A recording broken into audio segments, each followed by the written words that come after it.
you've got folks who are just coming up with agreements. The entire divorce is contaminated and must be dismissed. Risque interactions with your soon-to-be ex. Who's going to get reimbursed for those upgrades? Is this adultery? Sending a racy message on Facebook. Uh-oh, messing with the money now. Yes. Hi, everybody, and welcome to Uncoupled, episode 4. Yay. And here I am with my favorite family law attorney, Maiya Safikovs. Hello. Hi. Thank you, MaryJ. Thank you for being here. Thank you for having me. Yes, so today we're going to talk a little bit about separation. Okay. So people have different ideas of what separation is. Some of them think of it as a soft divorce, and then others think of it as just a cooling off period. But there are a group of people who get stuck in it, and they stay in that state for a long period of time. So today's episode is about those folks who get stuck in the we're separated state, and what are the risks for those couples. Okay. So let's get started. Sure. Before we start, though, have you heard about the recent HOA reform bill? No. Okay, so recently, the current Georgia law states that a homeowner, if they owe more than $2,000 in their HOA fines, then the HOA is allowed to foreclose on their property. Completely foreclosed, Foreclose. Not just place a lien. Yes, correct. Oh my goodness. So they have the right to foreclose on the homeowner's property and force the sale and collect their owed dues. So that is something, you spoke about separation. Yes. And that is something that has to be addressed. When people separate, they have to handle the business of how finances will be handled during the course of the separation. Right. A lot of individuals will address things like the mortgage or the rent or utilities, but they often leave things such as HOA dues as silent. Those annual dues will sneak up, and we have to determine who is going to be responsible for that cost. Correct. Is it going to be split? Is only the party who's occupying the home, is he or she going to be responsible for it? Yes. So that's important to take into consideration. A lot of the cases that I deal with, the liens will pile up. Individuals will say, I'm not paying it, you pay it. And then the fees will and the assessments will just pile up. I can see that And then the happening. lien will ultimately attach to the home, or the HOA will bring a suit, and then we have to deal with it when it's sold. But now you're stating that the homeowners association can actually foreclose. They can initiate a foreclosure on the home. So the HOA reform bill, they just actually had a hearing on Tuesday at the Georgia State Capitol, and I was there. Oh, wow. And I was able to talk to homeowners and just kind of get a better understanding. There's a current organization, it's called the Watch Project. Okay. So the Watch Project is, they're working on pushing this new bill. So it's Senate Bill 46. Okay. And so any of the homeowners out there, if you're experiencing issues with your HOA, please look out for this Senate bill, because we really want to make sure that that gets passed. That's impressive. but I'm glad you shared that with me. Yeah. Thank So you. the bill is designed to, the purpose of the bill and what's being proposed is that they want to, instead of having HOAs foreclose on a homeowner's property, they want to simply treat it as a regular debt. Okay. So that's what the bill is for, and we're hoping that we can push more people to step forward and kind of to vote for the bill once it's ready. Oh, awesome. Thank you, MaryJ. Yeah, so just a little tip. But back to our regular show. Okay. So we're talking about separation, and we're talking about folks that kind of get stuck in that separated state for a long period of time. So my question to you is, what is a separation? Does Georgia law actually recognize the concept of separation legally? So tell us about that. In Georgia, we do not have a legal separation period. There is an action that individuals can file that's called a separate maintenance suit, but that action is designed for when a couple is deciding to separate for whatever reasons, and it has the same impact as a divorce, meaning that parenting time, if there are children born to the union, opinion, then parenting time will be determined. There will be a child support order. There will be a division of assets as well as debts. If alimony is going to be awarded, it will be awarded at that time, but the marriage is still in place. That is, a separate maintenance is more so designed for individuals who are looking to keep their marriage in place and perhaps explore counseling during that time Oh, period. interesting. But as far as a legal separation, there is no such thing. I see. Perfect. Okay. So, and then what should people actually do during this time? If you were to think of, or if you were to give advice or consultation, and we know that this is not the place for anyone who's listening, this is not legal advice. So, of course, you'll have to book a consultation with attorney Maiya Safikovs for that. But if you were to generally give some feedback on what a person should do during separation, what would you say?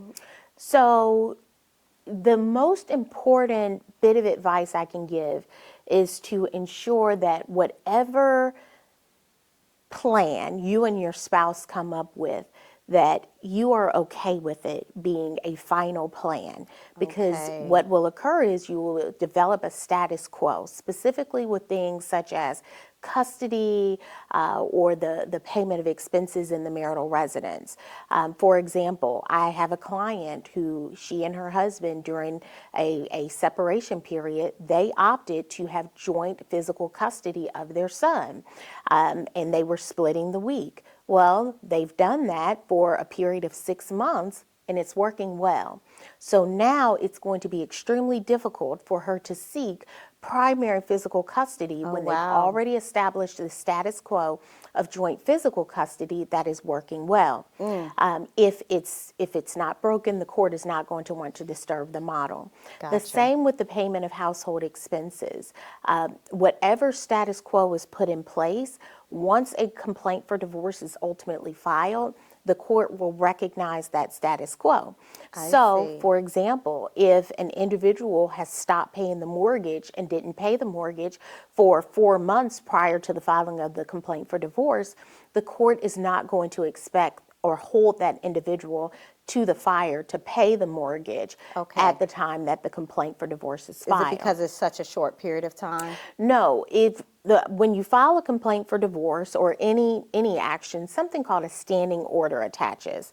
Each county has its own standing order. I only know of 2 counties in Georgia that do not have a standing order. Okay. The standing order is to preserve the peace and to prevent individuals from acting out or having knee-jerk reactions Yeah. at the thought of having a suit filed against him or her. So, for example, it contains terms that states that utilities cannot be terminated, car insurance policies cannot be terminated, you cannot dissipate or liquidate assets, you cannot unnecessarily encumber a home with a debt or a lien. We can't sell the home. There you go. Yep, that is what the standing order protects. Because we find that a lot of times people will start to try to move the title around Yes. or take somebody off of that title and try to put the home up for sale and quickly, usurp the Yes. assets. Yes, and so the standing order prevents that. But the Gotcha. standing order also captures and protects any status quo that was in place. Got it. So if before, because I will often file a contempt for violation of the standing order, but if someone was not paying a mortgage or a household bill prior to the filing of the complaint for the divorce, then he or she is not in violation of the standing order and no contempt can be filed. So that's why during a separation period, you want to make certain that you are comfortable with the status quo. Yes. If you need your spouse to pay a portion of the mortgage, make sure that you all entered into that agreement and you follow that. That's interesting. Yeah. Yeah. So that's good to know. Okay. So folks who are listening kind of need to think about what they're living in this state of separation and are they okay with that? Correct. Yeah. Okay, great. So let's talk about some of the top things that people may do that they really legally should not in the state of separation. Some experiences maybe that you've seen in real life and you're just thinking they should not have legally have done this. Okay, number one, don't take your money and put it in your mama's account. Uh-huh. That's number one. Also, what you just stated, attempting to sell a home. Yes. Sometimes individuals, if even though they purchase a home during the course of the marriage and it is deemed a marital property, they may not have their spouse on the deed of the home or on title of the home or on the mortgage. Right. And so that means that they can proceed with the real estate process Sure. without the other party's You sure consent or can. knowledge. If you don't tell your realtor, I've had clients who have owned a home and have come to me and asked me to sell their home, but did not let me know that they actually are married. And, of course, I do my due diligence. So I'm looking up the property, I'm looking at title owners, I'm looking, I'm going to do my research as a realtor and learn everything I can about the property. I'm also going to come by and inspect the property because we need to know kind of what are those things that are needed to, to go into staging and such. So a lot of times we discover things as realtors, and if you have a good realtor, they're not gonna move forward with something that is illegal. And you don't Yes. want someone who's going to do that because ultimately it's going to come back to hurt you. Yes. Right? So, yeah, so. And filing a complaint for a divorce will automatically remove a house from the market unless there is a prior agreement between the parties that the house can be sold. But if one party stealthily or sneakily puts a house on the market to be sold and you make it through that process and then the other spouse Yeah, let's talk about what happens if if it sells. well, even if it doesn't sell, even let's say it goes under contract, and then the other spouse files for a divorce, and that house has to be brought off of the market, then you can be course. subject to For sure. lawsuits from the potential buyer. Yes. You lose the certain proceeds or funds. Yes. So what happens there in the real estate realm? If we lose the listing because of something that was a fault if it's something that was hidden by the seller, of course we're not liable because we did not know. But if we knew and we go in a process knowing and willingly trying to, hide certain facts, material facts, then yes, we're absolutely liable and legally liable for that. Oh, wow. Yeah. So we can lose our license. Oh, no, we don't want that. So Yeah. definitely something to think about. Okay, and so we talked about those things that people should not do. What else? Is there anything else, I think, as far as custody or as far as the children or something to that effect? Because we do know that a lot of folks get separated and then they start, maybe one person moves out of the home and they take the children with them. Let's talk about that. Sure. So before there is an actual court order, both parties, as long as you're married, both parties have equal rights to the children. So that means neither party can deny parenting time to the other party. When getting a divorce ready, if an individual knows that he or she is definitely going to file for divorce and is just trying to navigate the lay of the land before filing, then a big no-no is to keep the child or the children away from the other spouse or make any unilateral decisions regarding the education of the child or the medical decisions of the child. Those are huge factors that equate to parental alienation and could ultimately result in the party possibly losing custody. Wow. So you want to make certain that you are parenting in a healthy manner. Got it. And then again, when we talk about that status quo, judges don't care about the mother or the father. The judge will only care about the child. And so the judge won't care whether or not a parent is saying, "Oh, I don't want to be a weekend parent. That's not fair. I'm only being able to see my child on the weekend." The judge doesn't care. The judge is going to say what type of schedule yields the best continuity and stability for the child. That is when you're in your separation period. That is what you want to have at your focal point, and make sure that you are crafting and designing your lifestyle around a schedule that's going to best promote continuity and stability and the overall well-being of the child or children. That's interesting.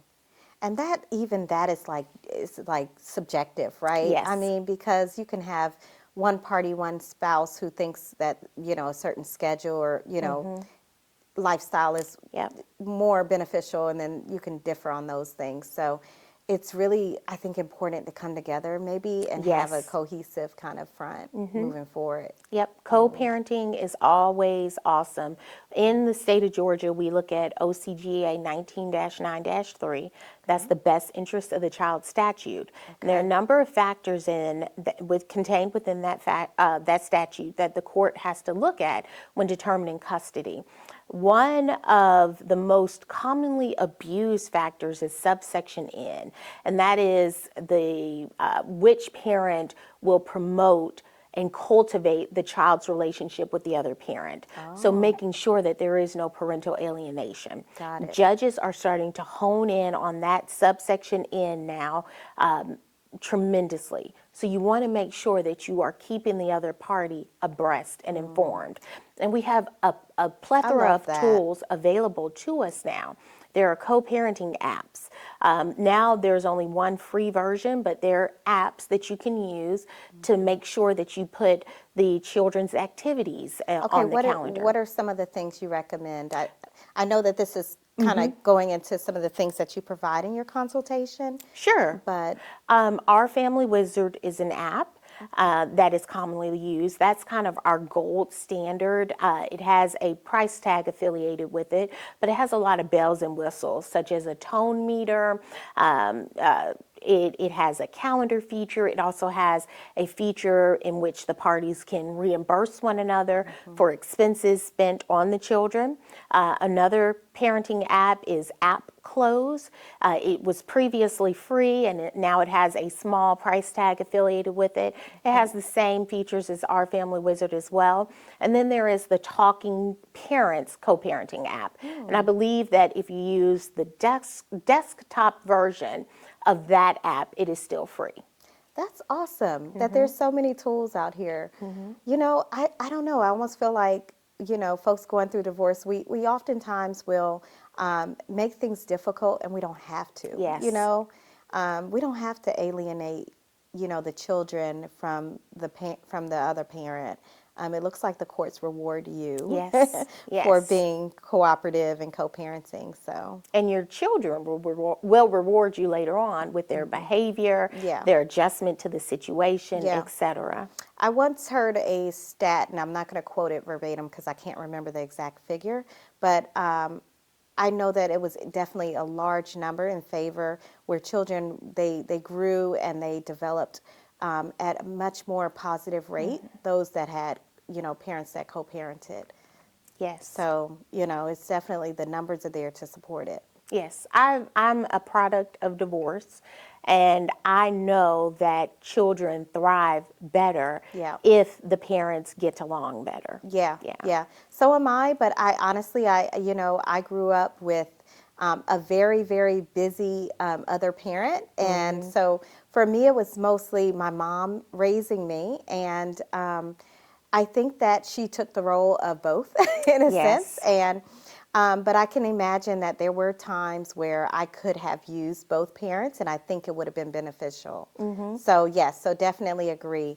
I think that during separation, people oftentimes don't think about that the effect of them alienating the children, and I think it is something important to mention. So And something else to think about with children and their well-being, not introducing children to romantic partners too soon.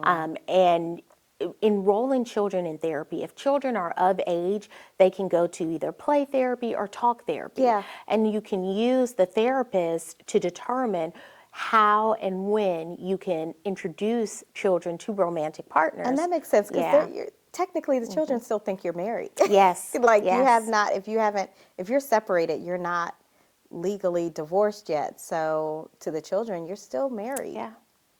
And to the courts too. To the courts. Yes, Yep. one judge said, I remember him telling one of my clients, marriage is like being pregnant. Either you are or you aren't. Oh, wow. So it doesn't matter if you've There been it is. separated for 5 years. If you're still married, you're still married. Huh. It's a little bit, divorce is a little bit longer than a full-term pregnancy, though. Yes. I would Yes. hate to be pregnant Yes. that long. So we talked about, introducing your children to a significant other too soon. Let's talk about like risque interactions with your Yes. soon-to-be ex. Yes. Folks who, so outside of a third party, just constantly kind of, being together in a romantic way, it can be kind of confusing, I'm sure. But what are the risks in that, and what are the harms? And what do you think is, I guess, the advice to folks who oftentimes will revisit their soon-to-be ex, but still want to kind of play the separation? Sure. So, number one, once you file for a divorce in Georgia, if you ultimately are intimate with your spouse again, then the entire divorce is contaminated and must be dismissed. Wow. Yes. What? Yes. Yes. I had a divorce that lasted for multiple years, and we found out during closing arguments at the final hearing that the parties have been intimate. Stop. And so, according to the law, it has to be divorced. That's because the parties must stay in a bona fide state of separation. And that means that the parties have not been romantically involved again. Wow. Yes. So that is, you want to ensure that your feelings, once you file for divorce, that all of that is done. Because if not, then you have to come back and it can be pricey and it's emotionally draining. So it's actually going to be dismissed. It will be dismissed if you file, yep, and you have intercourse, then That is it amazing. will be, yes. Okay, so it's not a good habit to form. No, no. And previously in our last meetings, we discussed the importance of therapy. Yes. I love therapy, individual therapy, along with relationship therapy. And so there are therapists who will help couples separate and learn how to co-parent together, or even if couples don't have children, we'll learn how to properly separate so that it's not as acrimonious as we often frame divorce. Nice. And are these just normal therapists or? Yes. Okay. Most therapists can help. I'm sure a quick Google search. I have a battalion that I work with that do an awesome job of that.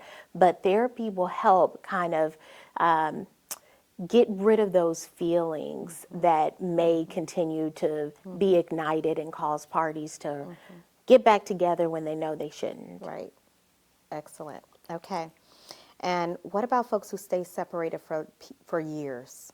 I mean, we're talking 5, 10 years. If they're Some individuals will do it for things such as insurance. Like I have to stay married because I want to make sure that my ex-wife, or soon-to-be ex-wife, can stay on my benefits. Veterans benefits. Yes. But there is truly no benefit to that. Because if you don't handle the business of divorce, and I've had an individual who he was married so that his spouse could stay on his health insurance. They both went on. They were dating other individuals. Well, he got into a motorcycle accident. Had to go to the hospital, was in the hospital. He was in a comatose state. And it was not his girlfriend, his longtime girlfriend, but his wife. Wow. Who held all the power. Yes. That's who legally, that was his wife still. That's who the hospital was taking direction from. That's who determined what type of treatment he could receive. Yes. And so also when if he survived, but if he would have passed away, everything would have gone to his wife Yes. if he did not have a will. So it's better to handle the business if you've gone through the emotional inventory and you've determined that you and your spouse are not equally fit and you want to go your separate ways. It's best to go ahead and handle that. Yeah, I've heard of situations like that. I mean, folks staying separated but still being legally married, and the spouse passes away. and he's got his new girlfriend in Yep. the house with her family staying there, Yep. and the wife was then the inheritor of the home, Yes. and was able to sell the property, and girlfriend had to move, the family had to be uprooted. It's not something you want to be in, a situation. So, Yeah, there's no benefit to it. yeah. If you know that you don't want to be married to that person, you may as well go ahead and do the legal Correct. parts. Okay, and then what about the folks who have this, the folks who, what's the danger of the we agreed? So, when folks come up with all of these agreements and then they start to decide, I'm not going to agree to this anymore. Maybe they had a good, strong separation agreement in place, and then that stops. And so now they kind of come up with another agreement, and the agreement keeps changing. I oftentimes find people like stuck in this pattern of, let's come up with another agreement. This doesn't work, and let's try something new. When you've got a situation where someone comes to you and they sit down at your table and they're like, well, we tried this, we tried that, we tried this, we tried that. Gosh, I can imagine like the difficulty in that as an attorney sometimes. Like, you've got folks who are just coming up with agreements and it's not necessarily to the benefit of the children. It's just kind of what works in the moment. So unless an agreement is actually incorporated into a court order, then it's just a gentleman's agreement. Okay. Right? And so it's not enforceable by a court. So if the agreement can be fluid, it can continue to be changed by either party It can. Okay. Mhm. Okay. Because it's not a court order. I see. And so there's nothing that is directing either party to do Right. what it is. So the best route, I believe, if individuals are determining we want to be separate, but we just need to hash out some other things, then perhaps file a separate maintenance lawsuit to give them some time. Hash out those things in mediation. Mediation is an excellent tool. The majority of the counties in the metro Atlanta area require mediation before you can even have a hearing in front of a judge. And mediation will allow you and the other party to make the decisions about your life rather than keeping that or trusting a judge Right. or another trier of fact. Definitely in favor for mediation, especially if Yes. you can't agree. Yes, but that mediated agreement can then be incorporated into a temporary order. Okay. And then that has teeth, and that means that it's not voluntarily malleable. Each party must comply with the provisions as set forth Right. in the order. Right. I love that. Okay. So one thing I want to talk a little bit about is some of the real estate topics for separation and the things that we advise as a realtor. So oftentimes what I do is I advise my clients during this separation period that the home preservation is the most important key focus, because oftentimes you have somebody move out during a separation temporarily, and there's the person, and sometimes it can be the person who was maintaining the home previously. And if you're moving out, you're trusting, in a sense, that the Yes. person you've left to keep the home is going to actually maintain the home and preserve it. If you don't think, and this is what I tell my clients, if you don't think that that person is going to properly maintain the home, you need to come up with an agreement on who's going to do the maintenance, the repairs. We're not talking an improvement. So oftentimes, there's that difference in home repairs and Yes. then improving and upgrading the home. So I don't recommend folks do any home improvements or upgrades, because then there's a battle of, in divorce, who's going to get reimbursed for Right. those upgrades? Who's going to get reimbursed for the, for the new kitchen and bathroom that they, improved? So I oftentimes will say, don't do improvements, just do home repairs. Focus on if there's a crack or a hole in the wall. If something needs to be repainted, make sure it's because you are improving it for a home sale. If you need to do a repair, make sure that you understand that I'm paying for this repair, Right. and this is something that I will probably get reimbursed on, so keep your receipts. And then also the other thing is knowing that you cannot cover things that need to be fixed. So if you move out, you can't throw a rug over the hole in the wall. I mean, the hole on the floor. So if you know that there's a defect, and you know that you're going to probably sell the home, you don't want to do something to just quickly patch it up. Right. Because that is something that we do have to disclose. If you cannot knowingly and willingly hide defects in the home. So it's another thing that I often talk about. So preserving the home is the key one thing that I would recommend during separation. Yes. And if a party moves out of the home, take photographs of the state of the home prior to your exit of the home. Yes. So that way, if there are damages that go beyond just ordinary wear and tear, you are able to ascertain Yes. who caused that damage. Yes. But also enlisting a real estate professional early on to help determine what repairs are necessary for the home to be sold. Yes. And what Very improvements, true. if 'Cause any. not everything needs to be fixed by the homeowner. Yes, and then you all know, look, you are able to say whether or not just keeping the walls a neutral color, Yeah. whether or not that's going to help move the home. Yeah. You're also able to give advice about simple upgrades that are cost effective, that may make a difference in the Yes. price point Yep. of the home. And I'm going to tell you already, safety, anything safety wise, I would always recommend you try to get repaired.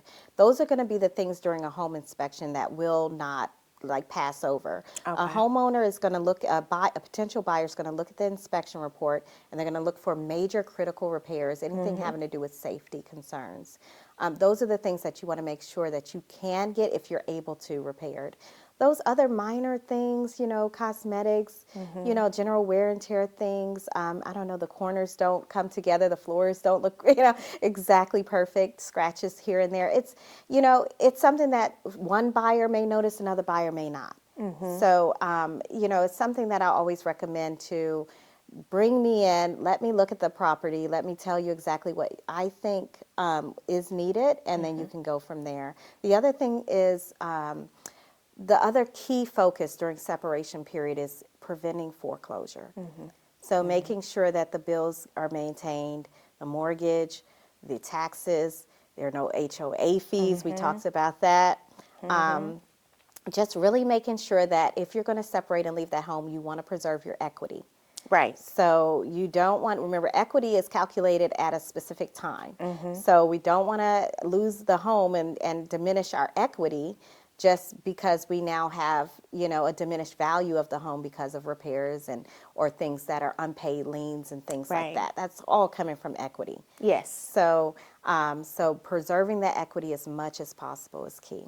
Yes, and then you mentioned the HOA liens. There were also property tax liens. I know Yes. that Oh, yeah. property taxes, they can take a home for $1,000. Oh yeah, they got tax sales Yeah. every day. Homes get sold, so it's not something you want to end up owing your taxes. That's one thing that keeps going up. We oftentimes find taxes are going up, and especially if you're on a fixed income. Yes. And that makes it really difficult to keep up with paying on a home that you have a fixed income, and taxes can make your payments go up so quickly.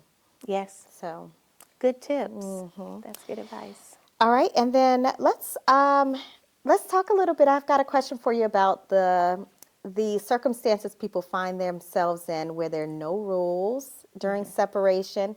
Folks can pretty much behave however they want to behave, and oftentimes you find people are like, well, I don't really care for this person, so why should I respect their feelings or respect how I treat them? So what's there? I'm sure there's a lot of risks there, but let's just There talk are. about the mess of no rules. So it is the wild, wild west until someone files a legal action and that standing order attaches. However, there are remedies available to either litigant prior to the filing of a lawsuit, such as a temporary protective order. If Okay. there's abuse, for a temporary protective order, there needs to be physical abuse or the fear that there will be a reasonable likelihood of physical abuse, Okay. then you can qualify for a temporary protective order. That temporary protective order would displace one of the parties from the home. It's not always the party who files. So just because the petitioner is the party who petitions the court and files, that doesn't mean that he or she will automatically stay in the home. It could be determined that the petitioner is better financially situated to go out and find alternate housing arrangements. And so they Okay. could allow the respondent, who is the alleged aggressor, to be able to reside in the home. Oh, wow. Okay. But there will be some type of order put in place to separate the parties and to protect the party who has petitioned the court. Got it.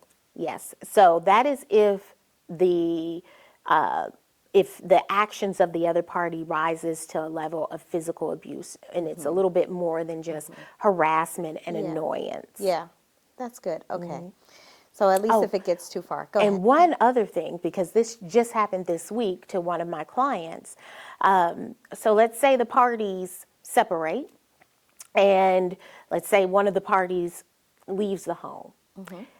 Absent a court order stating that one party has exclusive sole use and possession of that home, even on a temporary basis, Okay. that other party has the right to come back into the home. Oh, interesting. If you change the locks, you still have the right to come in. So Because it's marital property. It's marital property. Yeah. Okay. And so with my client, the individual had been gone for over a year and decided that he was just going to come back in.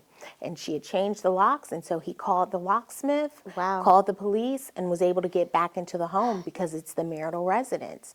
And so we were able to secure a temporary order giving her exclusive use and possession of the home so that now she doesn't have to worry about that. Got it. You always have to, get your ducks in a row. Yes. As they say, tie your camel Yep. to make sure that you're not leaving yourself at risk for something like that to just come back up again. Yes. Excellent. That's a good story. Okay, so dating while married. What happens with folks who go out and they decide they're going to start dating again and just keep their wife or husband on paper? So I wouldn't recommend it for multiple reasons. We still have some very conservative counties and very conservative judges. Is this adultery? So adultery in Georgia is defined as an act of intercourse, right? You Okay. have to prove that there's actually intercourse. Uh-huh. And then following that, you have to prove that that is the reason for the dissolution of the marriage. Got it. Okay, so adultery, you do have some you have to provide proofs. You can't just make claims. Right. So liking an Instagram post, sending a racy message on Facebook, that's not adultery. Got it. Sending pictures to the other party, that's not adultery.